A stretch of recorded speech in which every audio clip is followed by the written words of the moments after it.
Coloca na tela e vamos começar o nosso curso Fundamentos Jurídicos 2022. Vamos lá. Primeiro ponto a respeito da Lei de Introdução às Normas do Direito Brasileiro, que antigamente, até 2010, era chamada de Lei de Introdução ao Código Civil. Corretamente foi alterada a nomenclatura e ela passou a se chamar Lei de Introdução às Normas do Direito Brasileiro, apelidada de LINDB. Esta lei, ela nada mais é do que o decreto 4657 de 1942.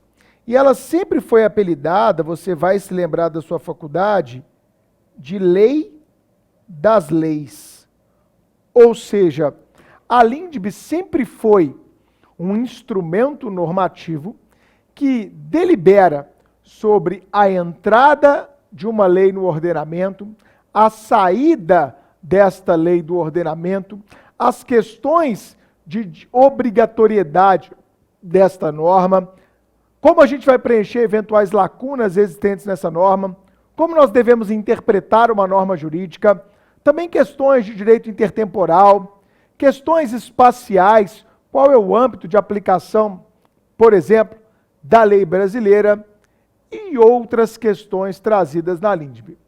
Eu sempre gosto, principalmente numa turma de fundamentos como essa, de apresentar o todo para vocês. Presta atenção nesse recurso didático. Recurso didático são aqueles recursos que favorecem o aprendizado. Então, colhem aqui com o prof. Bruno. Para você aprender uma parte, é muito importante que você tenha a visão do todo. Vou repetir. Para você aprender uma parte, é muito importante que antes de adentrar a esta parte, você tenha uma visão macro, você tenha uma visão do todo. Quando você for, por exemplo, pesquisar um local, fica na rua X, e eu lhe perguntar, mas é uma área de risco, é uma área perigosa? Pelo simples nome da rua, você não consegue me fornecer muitas vezes essa informação. Mas se você for no Google e der um zoom out, jogar para cima, você vai conseguir enxergar aquela região de forma mais macro. Mas você fala, não, esse bairro aqui é super conceituado, esse também. Então essa rua aqui está numa zona tranquila, ou seja, quando você tinha uma visão micro, muitas vezes você não tinha opinião sobre um dado relevante daquela visão micro. Mas quando você expande e coloca isso numa visão macro, tudo fica mais fácil. Eu dou esse exemplo em sala. Se eu te mostrar um parafuso, você fala, tá, Bruno, esse é um parafuso. Tá, mas para que serve esse parafuso? Você fala, esse parafuso você está me apresentando? Eu não tenho a menor noção. Agora, se eu te mostrar um carro parado, com um pneu no chão, com uma roda no chão, com um macaco debaixo daquele carro, e eu lhe apresentar esse parafuso dentro desse contexto, você vai ter mais facilidade de raciocinar ou não? Claro. Se eu te apresentar aquela figura geral, você vai dizer, Bruno, esse possivelmente é um parafuso que serve para a fixação daquela roda. Eu, inclusive, sei utilizar esse parafuso. Você tem aí uma chave de roda? Ou seja, você, enquanto estudante, tem que aprender a contextualizar o conhecimento. E você contextualiza, uma das formas de contextualização é entender o todo para que as partes daquele todo façam mais sentido e assim você desenvolva um maior raciocínio jurídico. É assim que a gente caminha em termos de aprendizagem. Tem muita gente que acha que estudar é sentar a bunda e ficar lendo. Isso é um método de estudo, mas estudar é equivalente a aprender. Então eu lhe convido a trocar os verbos. Troque o verbo estudar pelo verbo aprender. Então se alguém te perguntar o quanto você estudou hoje, responda o quanto você aprendeu naquele dia.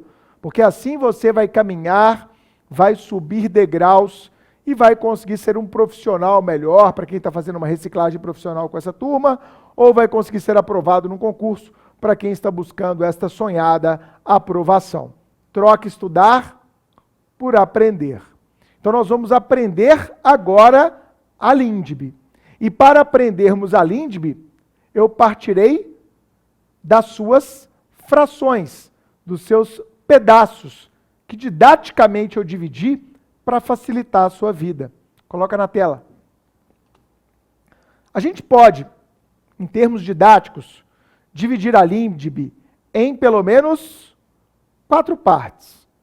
A primeira parte, que para quem faz concurso é a parte de maior atenção, já fica aí o nosso coraçãozinho, são os artigos 1º ao 6º. Esses artigos tratam, como nos diz a doutrina, do processo de enfrentamento da lei em si. Quando é que ela entra em vigor? Quando é que ela deixa de ter vigor, ou seja, eficácia? Quando é que ela se torna obrigatória? O que faremos quando houver lacunas? Como devemos interpretar a lei? E como ficam as questões da lei no tempo, o chamado direito intertemporal. Eu insisto, para quem vai fazer concurso, esta é a parte de maior atenção, artigo 1º a 6º. Estatisticamente, é o ponto mais cobrado de LINDB em concursos públicos. A segunda parte da LINDB é aquela que trata dos artigos 7º ao 17. E elas trazem para a gente normas relativas ao estudo do direito internacional privado. Ou seja, ela vai tratar da lei no espaço. Ah, no espaço sideral? Não! No espaço territorial. Ou seja, qual é o espaço territorial que a lei, por exemplo, brasileira, irá alcançar? Qual é o espaço territorial de aplicação da lei brasileira? Será que a lei se aplica apenas no território nacional? Será que ela pode ser aplicada em embaixadas e consulados brasileiros ao redor do mundo? Será que a lei brasileira pode ser aplicada em outros países estrangeiros, desde que o ordenamento desses países assim permitam?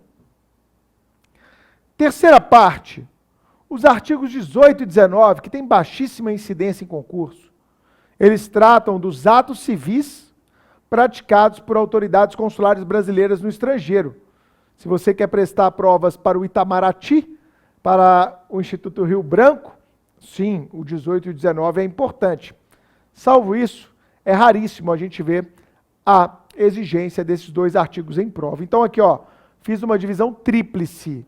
A LINDB, coloca na tela, até o ano de 2018, a LINDB, ela parava aqui. Ela terminava no artigo 19, até 2018. Por quê? Em 2018, nós tivemos o advento desta lei aqui, ó, anote no seu caderno. É uma lei que está caindo bastante em concurso. A 13.655 de 2018. E esta lei acrescentou os artigos 20 a 30, 11 artigos, pode contar no dedo, 20 a 30, 11 artigos. Na Lei de Introdução às Normas do Direito Brasileiro, trazendo disposições sobre segurança jurídica e eficiência, tanto na criação, mas sobremaneira na aplicação do direito público. Olha, eu costumo dizer que a 13.655 foi uma tentativa, que nós veremos ao longo do tempo, porque ainda é muito recente, tem apenas 3 anos e meio, 4 anos. Foi uma tentativa do legislador de se conceder, de se fornecer, de se clamar por uma maior eficácia e por mais segurança jurídica na aplicação por autoridades públicas do direito público, tanto do direito administrativo, do direito ambiental, do direito tributário. Pois é, foi uma tentativa. Renovou-se a exigência de motivação dos atos, motivação das decisões. Se renovou a exigência de proporcionalidade na adoção de atos decisórios. Mais uma vez se falou na necessidade de observância das consequências práticas que uma decisão de autoridade pública pode gerar, seja uma autoridade judicial, ou uma autoridade administrativa, ou uma autoridade em nível de controle, como um Tribunal de Contas ou o Ministério Público. Enfim, a 13655 inovou e acrescentou à LINDB mais 11 artigos que nós vamos tratar sobre eles. Então está na tela. Para fins didáticos, para a gente entender melhor este diploma legislativo que é tão importante na nossa ordem jurídica, a gente divide ele em 4 partes, 1º a 6º, 7º a 17, o 18 e o 19 com baixa importância e os novos artigos 20 a 30 da lei de introdução, ok? Mas você não aprenderá a LINDB se você não casar junto com o estudo da LINDB, o estudo desta lei aqui, ó. A LINDB, anota no seu caderno, construam seus cadernos, por favor, isso é fundamental. A LINDB deve ser analisada em conjunto com essa lei complementar, que é a Lei Complementar 95 de 1998, que foi alterada depois pela Lei Complementar 107 de 2001. Esta lei complementar, ela é fruto direto da nossa Constituição Federal, a Constituição da República Federativa do Brasil de 1988, que em seu artigo 59, parágrafo único, diz que lei complementar tratará da elaboração, da redação, da alteração e da consolidação das leis. Dentro do processo legislativo descrito e tratado na nossa Constituição, nós tivemos lá o Constituinte determinando ao legislador ordinário a edição de uma lei complementar para tratar sobre elaboração, redação, alteração e consolidação das leis. Então, a Lei Complementar 95 de 98, ela é tida também como uma lei fundamental do processo legislativo no Brasil. Então, numa prova, ela pode ser cobrada em direito constitucional, ela pode ser cobrada junto com a LINDB, e ela é muito importante e registro, pouco estudada. Por isso a importância dela aqui na turma de fundamentos jurídicos. E eu vou fazer isso o tempo inteiro, nessa nossa aula. Eu vou, sempre que necessário, conjugar a LINDB com a lei complementar. Quer um exemplo? A LINDB fala sobre prazo de entrada em vigor de uma lei, que nós sabemos é chamado de prazo de vacatio legis. Aquele prazo existente para que a sociedade possa se acostumar, se adaptar, promover estudos preliminares sobre uma nova lei. Ok. Mas como é que eu conto o prazo de vacatio? A LINDB não fala nada sobre como deve ser contado um prazo de vacatio. Aí tem gente que aplica a contagem de prazo do direito civil, tem gente que aplica a contagem de prazo do processo civil, e está tudo errado. Porque a Lei Complementar 95 de 98, ela estipula, estabelece regras para a contagem de prazo para a entrada em vigor de uma lei. Como é que eu conto prazo de vacatio legis? Está nessa lei complementar 95 de 98. Então, nessa nossa aula, na turma de Fundamentos Jurídicos de 2022, eu vou ensinar você a contar esse tipo de prazo. E, para tanto, eu irei me valer das lições contidas, das regras contidas na Lei Complementar 95 de 98. Feito esse panorama geral, nós já estamos prontos para entrar na primeira parte, relevantíssima, da LINDB. Vamos a ela? Vamos tratar, anote em seu caderno, vamos tratar da eficácia da lei. Vamos lá. Eficácia da lei, que para a maioria da doutrina irá ocorrer quando a lei entrar em vigor, quando a lei tiver vigência.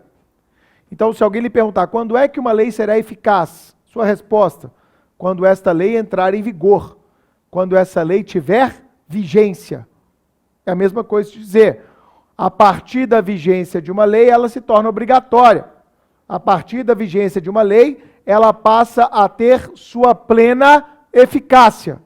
São expressões que, se não sinônimas, são equivalentes, segundo a melhor doutrina. Sabe como é que eu gosto de ensinar a eficácia da lei? Fazendo um paralelismo. Vamos pensar que a lei é um organismo vivo.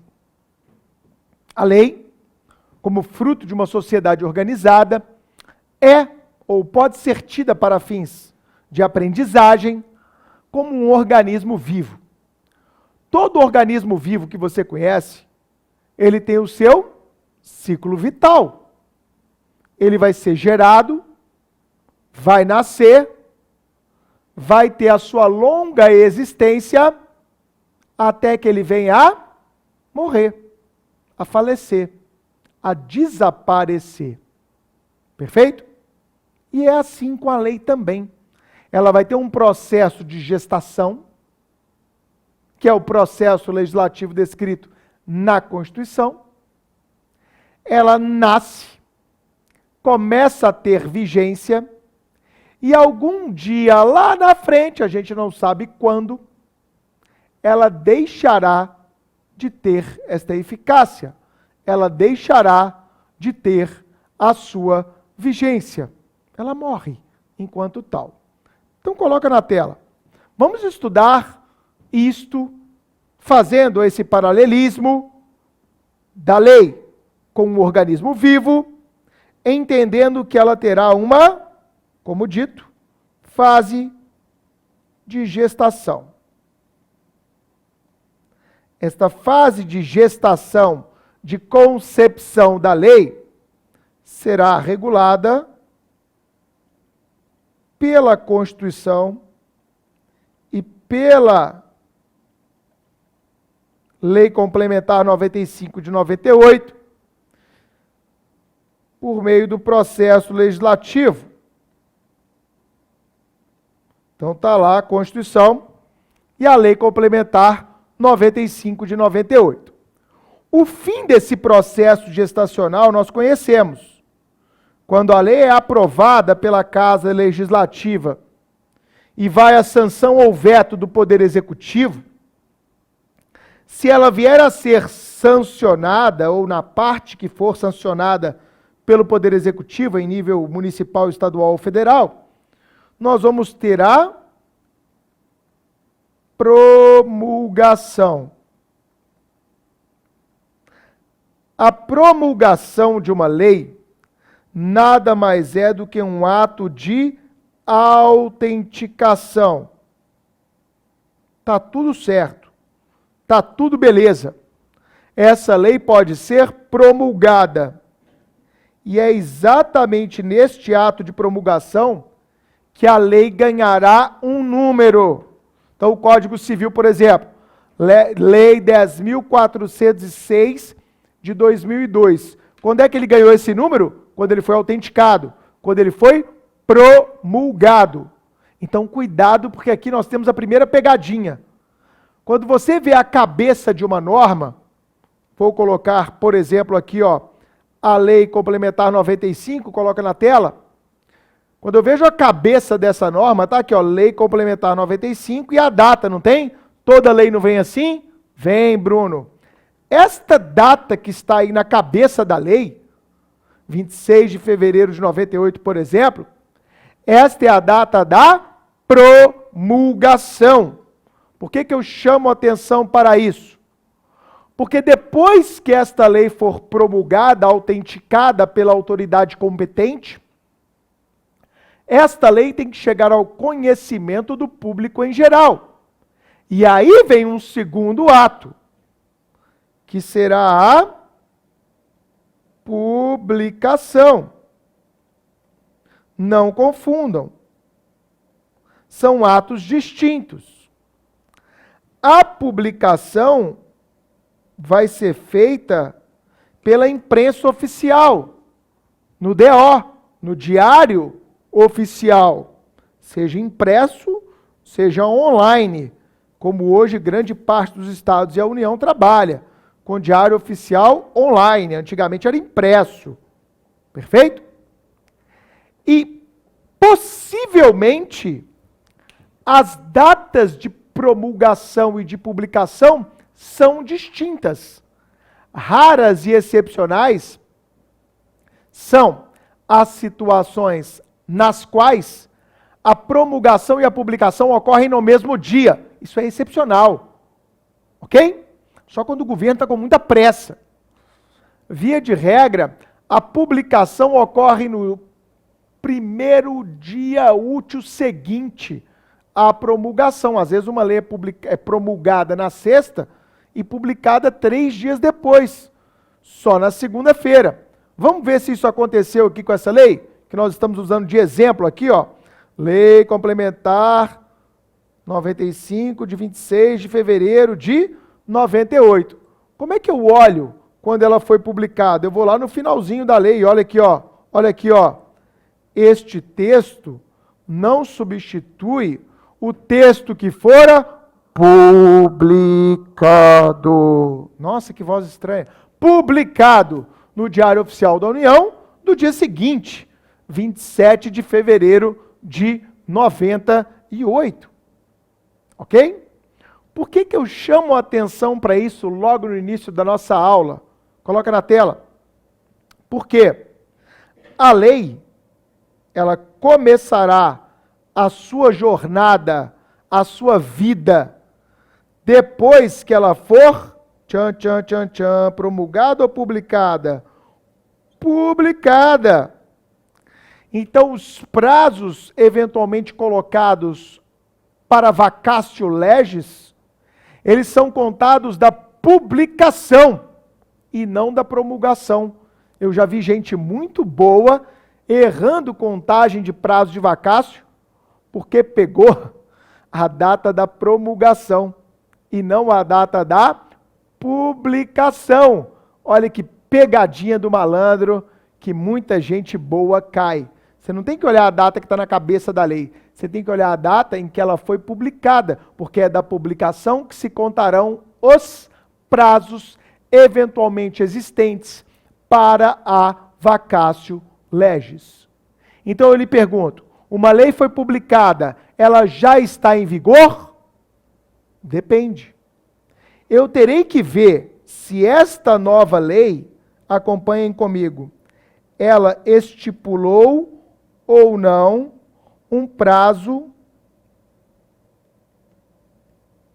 de vacatio. Vacatio legis. Como eu disse no início, o prazo de vacatio, ele existe para que a sociedade em geral, a comunidade jurídica em especial, possa estudar, comentar, criticar, se adaptar ao novo marco legal existente, à nova lei que fora promulgada e publicada. Então faz sentido que, quanto mais complexa for a norma nova, maior há de ser o seu prazo de vacácio. Quanto menos complexa ou menos emergencial for a nova norma, menor será o seu prazo de vacácio ou até mesmo inexistente. Quando é que o prazo de vacácio não vai existir? Quando ao final da lei a gente encontrar um artigo dizendo: esta lei entra em vigor na data de sua publicação. Muitas críticas têm sido feitas ao governo atual, porque em várias situações o governo atual brasileiro, ele não tem estipulado prazo de vacácio. Parece que tudo é para ontem, parece que tudo é urgente. E muitos juristas no Brasil vêm criticando isso. Espera aí, essa lei está trazendo alterações substanciais. Temos que estudar ela. Temos que ver se tem coisa aí que precisa ser mudada. A doutrina tem que escrever artigo. Os advogados, juízes, promotores, delegados, defensores, procuradores têm que estudar esse tema. Ela não pode ser publicada hoje e já está em vigor, não. Tem coisa que demanda estudo, demanda conhecimento científico. Eu vou dar 2 exemplos de 2021 para vocês. Olha o primeiro que está na tela. Que lei é essa aqui, hein? 14.230, de 25 de outubro de 2021. Esta lei, que está sendo chamada de nova lei de improbidade administrativa, a nova LIA, Lei de Improbidade Administrativa, ela alterou a 8429 de 92, a 8429, que era a antiga Lei de Improbidade Administrativa, promovendo mudanças profundas no cenário da improbidade no Brasil. Vocês estudam isso com uma excepcional professora aqui do time Supremo, que é a Flavinha, a Flávia Campos, professora de Direito Administrativo.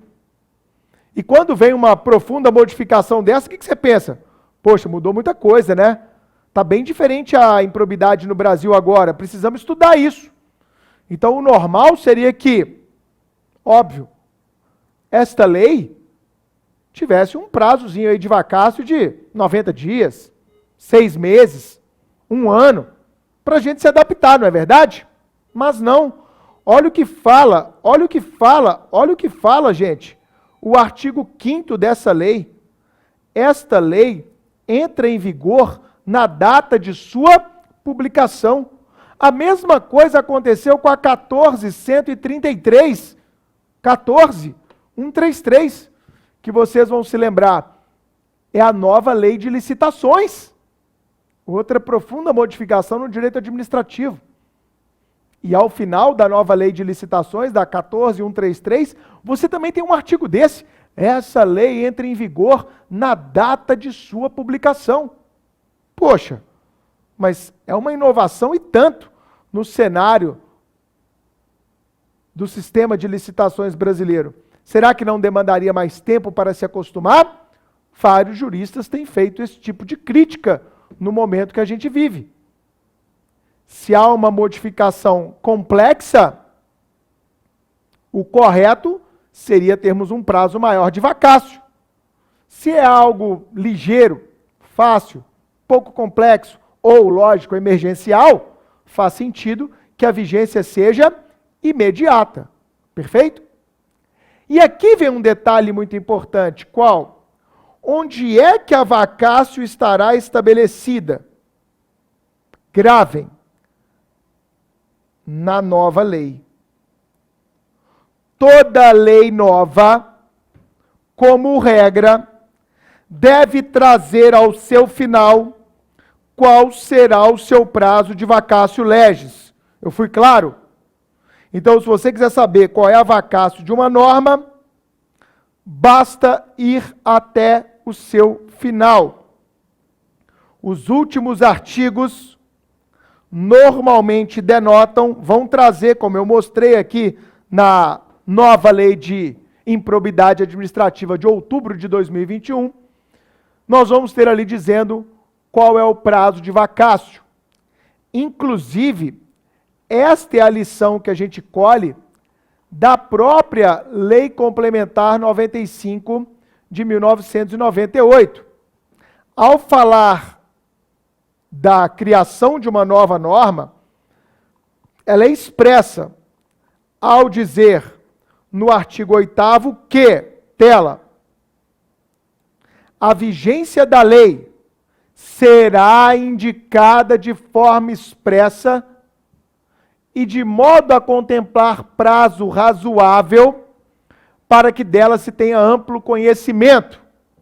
É o que acabamos de dizer. Reservada a cláusula entra em vigor na data de sua publicação para as leis de pequena repercussão. Ok? Então, deveriam entrar em vigor na data de sua publicação, ou seja, não ter prazo de vacácio, nos termos do artigo 8º da Lei Complementar 95, apenas aquelas leis de pequena repercussão.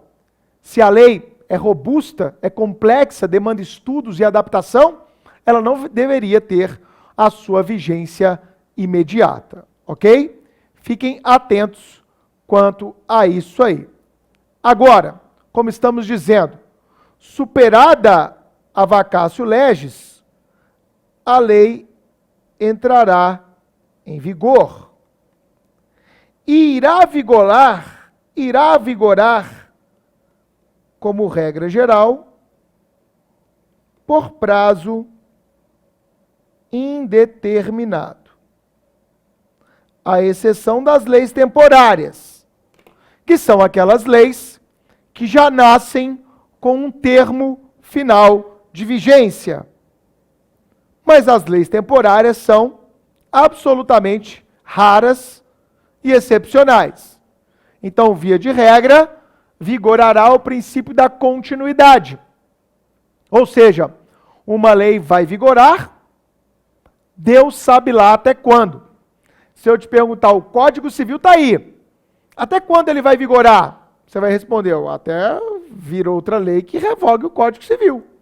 Quem sabe um novo Código Civil. Mas eu não sei se isso vai acontecer em 2030, 2050, 2100. Não faço a mais remota ideia. Então, gravem, uma lei entra em vigor e irá vigorar por prazo indeterminado, como regra geral, à exceção das leis temporárias, que já nascem com data para morrer, que já nascem com um termo final de vigência.